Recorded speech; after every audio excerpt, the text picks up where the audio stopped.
ब्रह्मा जी ने दक्ष प्रजापति को प्रजापतियों का प्रशासक नियुक्त किया। दक्ष को प्रशासक नियुक्त किया और जब दक्ष को इतना बड़ा पद मिला तो जानते हो पद के बाद क्या होता है? मद आ जाता है। नहीं को अस जन मां जग माही, नहीं को अस जन मां जग माही। प्रभुता पाई आई मद नाही, प्रभुता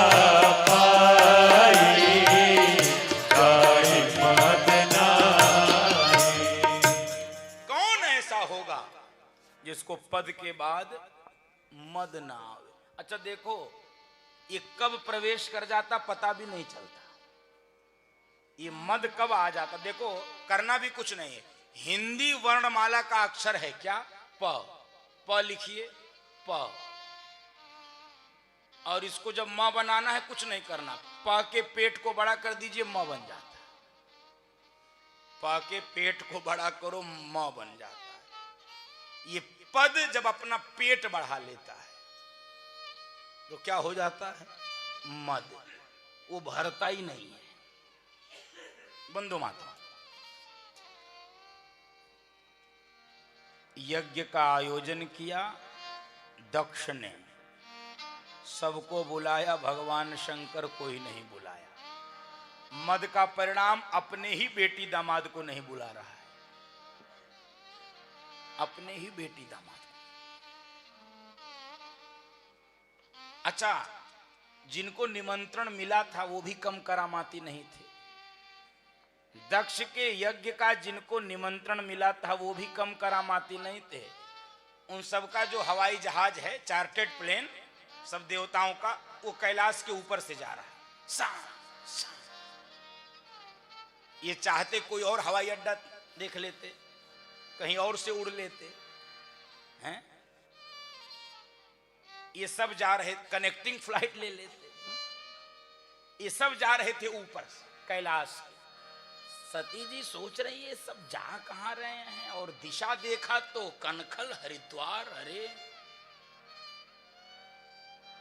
प्रभु, भगवान शंकर के पास, ये देवता कहां जा रहे हैं? भगवान शंकर सोचे अभी बताऊंगा सोई फंस जाऊंगा। प्रभु बोलो, प्रभु कहां जा रहे हैं? देवी जा तो तुम्हारे मायके रहे।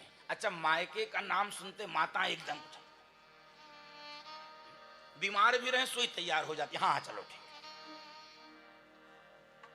मायके, माँ और बाप के घर में जाने के लिए माताएं एकदम, तो हमको भी जाना है, चलो जल्दी। कहे नहीं, हमको तो निमंत्रण ही नहीं आया है, नो इनविटेशन, कोई न्योता नहीं आया। क्यों नहीं आया है? अपने दामाद को कौन नहीं बुलाता?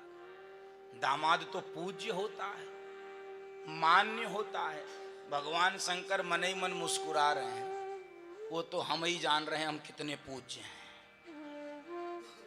इतनी गालियां मिली थी और तुम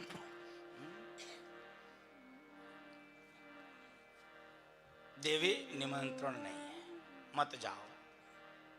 यद्यपि सिद्धांत बोला है कि 4 स्थानों पर बिना बुलाए भी जाना चाहिए। बंधु माताओं, 4 स्थानों पर बिना बुलाए भी जाना चाहिए। कहां कहां? माता पिता के यहाँ, गुरु के यहाँ, मित्र के यहाँ और स्वामी के यहाँ। माता पिता, मित्र, गुरु, स्वामी, 4 स्थान पर बिना बुलाए भी जाना चाहिए। लेकिन देवी तुम्हारा जाना उचित नहीं है। क्यों? आवत ही हर्षे नहीं, नैनन नहीं सने, तुलसी तहान जाइए, चाहे कंचन बरसे में।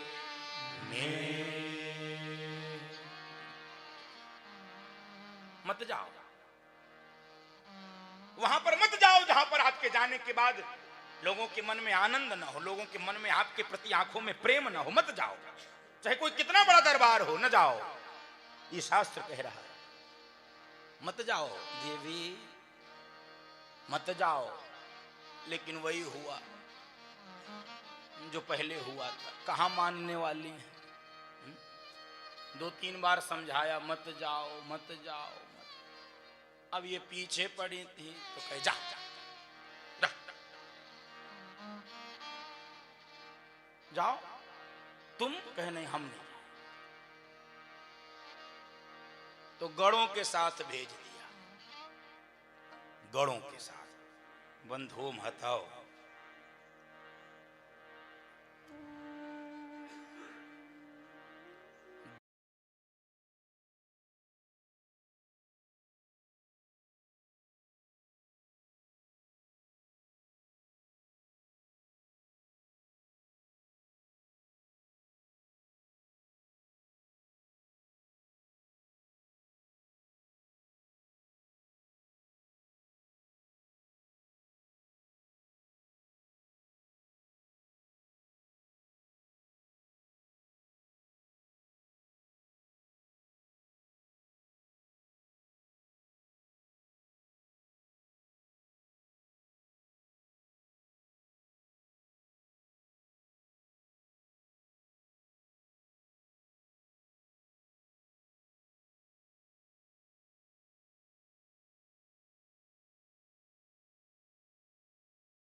मुझे अपमानित। आ गई सती। हाँ मां, हालचाल हुआ। मां ने कहा कि चलो थोड़ा जलपान कर लें, विश्राम कर लें। नहीं मां, ये बताओ, जलपान विश्राम तो बाद में होगा। पिता ने किसी यज्ञ का आयोजन किया? कहे हाँ किया है। हमको यज्ञ भूमि का दर्शन कराओ। यज्ञ भूमि का दर्शन। अब यज्ञ भूमि में जाने के बाद क्या हो सकता है, इसका परिणाम ज्ञात था। और बंधु माताओं, सती जी गणों के साथ पहुंची है यज्ञ भूमि में। बड़ा भारी यज्ञ, सभी देवी देवताओं का स्थान, भगवान शंकर के स्थान को खोज रही थी, परिक्रमा कर रही थी पूरे यज्ञ भूमि की। 1 परिक्रमा पूरी हो गई, 2 परिक्रमा पूरी हो गई, 3 परिक्रमा पूरी हो गई। भगवान शंकर का स्थान नहीं मिल रहा था। दक्ष के सेवकों को सती जी ने बुलाया है। सेवकों, मेरे पति भगवान भोलेनाथ, भूत भावन भगवान शंकर का स्थान कहाँ है? हमको स्थान दिख नहीं रहा। सेवकों ने कहा, आपके पिता ने आपके पति का स्थान सुरक्षित नहीं रखा है। बंधुओं माताओं, सती जी ने जब सुना मेरे पति भोलेनाथ का स्थान इस यज्ञ में नहीं है, कांपने लगी, शरीर भीतर से जलने लगा। दाहिने पैर के अंगूठे को धरती पर रगड़ा है, योग की अग्नि प्रकट किया है और पूरी सभा को चेतावनी दी है, अब इस यज्ञ का कल्याण नहीं हो सकता, मेरे पिता का भी कल्याण नहीं हो सकता। मेरे पति का इतना अपमान। और उसी योग की अग्नि में सती जी ने अपने शरीर को स्वाहा स्वाहा स्वाहा, पूरा शरीर सती जी का जलकर राख और खाक हो गया। कि जो शरीर अपने पति के सम्मान की रक्षा न कर पाए, उसको क्यों बचा कर रखा। और बंधु माताओं, भगवान शंकर को गणों ने जाकर बताया सती मैया का समाचार। भगवान शंकर को क्रोध आया, जटा से केश निकालकर धरती पर पटका है। वीरभद्र प्रकट हो गया। बोले वीरभद्र भगवान की। और जाओ वीरभद्र। और वीरभद्र आया है उस यज्ञ का समापन किया है। दक्ष की भी वही गति हुई जो शिवद्रोही की होती है। बंधुओं माताओं, मानस में 2 यज्ञ हुए, 2 दामाद हुए, 2 ससुर हुए। एक ससुर के यज्ञ को एक दामाद ने पूरा किया और एक ससुर के यज्ञ को एक दामाद ने नष्ट किया, समाप्त किया। भगवान राम ने अपने ससुर जनक जी के यज्ञ को पूरा किया, धनुष यज्ञ को, और भगवान शंकर ने अपने ससुर दक्ष के यज्ञ को नष्ट किया। क्यों? जो यज्ञ विश्व के कुशलता के लिए, विश्व शांति के लिए, सबके सुख की कामना के लिए होता, वो यज्ञ पूरा होता है। और जो दूसरों को नीचा दिखाने के लिए, दूसरों का उपहास उड़ाने के लिए, दूसरों को अपमानित करने के लिए यज्ञ होता है, वो यज्ञ विनाश को प्राप्त करता है। और सती जी का शरीर जलकर राख हो गया। भगवान शंकर समाधि में चले गए। भगवान राम की कथा गाने लगे, सुनने लगे।